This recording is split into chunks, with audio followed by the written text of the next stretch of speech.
How do you think about it in the bigger context of, you know, the way that you were thinking about her illness and kind of her course, and the way that you approach her case, both as a therapist and a psychiatrist? Right. And what would you say, I think, to folks out there thinking about referring folks?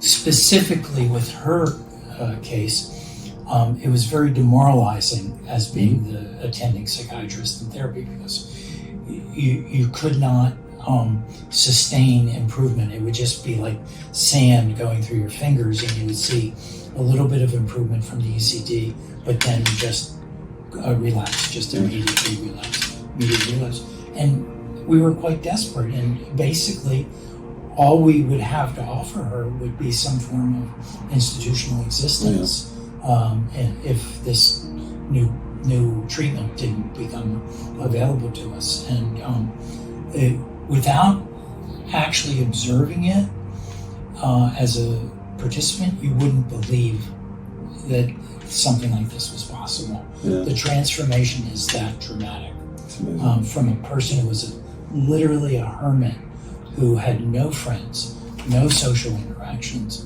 and couldn't take care of the most basic needs that a person could, to someone who is blossoming. She still drives her car, she goes to social events, she goes to concerts, she hired a dating service. Wow. To introduce her to the right guy. It's breathtaking. What we saw is not just a symptomatic improvement, but actually if translating into functional improvements. Correct. Right. So that's the huge part. That's what we want as physicians. Each treatment, she has a therapy session beforehand where she sets the goals for the treatment. So we're always defining, okay, what's the next thing that could be a little bit better? What would you like to sustain? What would you like to improve? It sounds like she's more engaged with the psychotherapy and with the healing than before. I mean, would you say that's true? Well, it was Sisyphusian before. Yeah. It was pushing the rock up the hill, and the rock would go down the hill. Now it's a delight for the therapist, because there's something sticks and it gels and it builds. And what she does, and she always likes animal behavior. She says, my seeking system has been, restored. I now seek pleasure. I now seek reward. What we've seen is people like really engage post-treatment because they had this feeling like there was a blockade or a barrier to fully engage in that work.